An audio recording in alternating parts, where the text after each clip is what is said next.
Well, it's a strange thing actually, because I don't ever recall coming up with the idea of, I specifically know that I want to make a sort of a science fiction based project that sort of draws heavily on science fiction soundtracks and sort of metal riffs. It wasn't really metal riffs. It's kind of, it was a confluence between sort of rock music and science fiction based soundtracks. I don't remember it. All I remember about it was having a meeting with somebody about it, trying to convince me to do several other albums for several other bands, and I said I don't want to do that. And the next thing I know, I had the only thing I remember about it is I really liked the title Lonely Robot, and the title Lonely Robot actually derives from a song written by Sting's daughter called Elliot Sumner.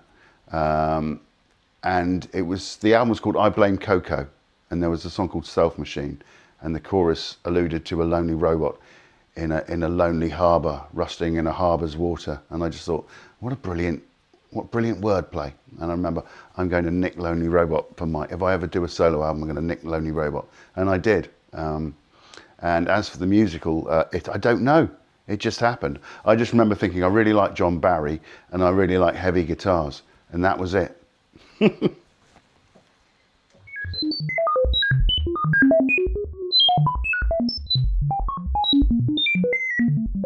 Well, one thing I did always know about it was the fact that I always knew that there's a spate of bands in the world of progressive rock that write songs such as Dancing on the Edge of Illusion in the Temple of Azra or something like that. And I just knew I wanted to write about something significantly more earthy without being too earthy. I knew that I wanted to write. I mean, the fact of the matter is, I've always been massively interested in science and science fiction.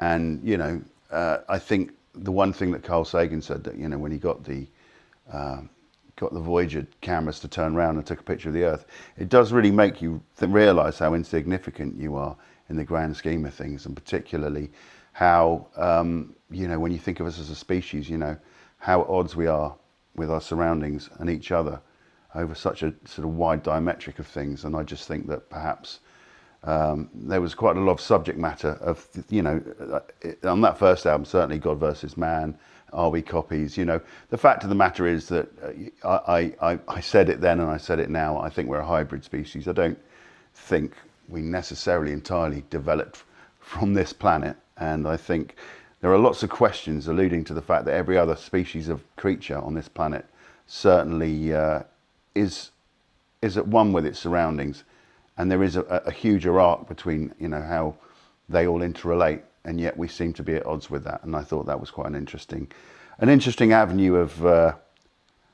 rhetoric to explore.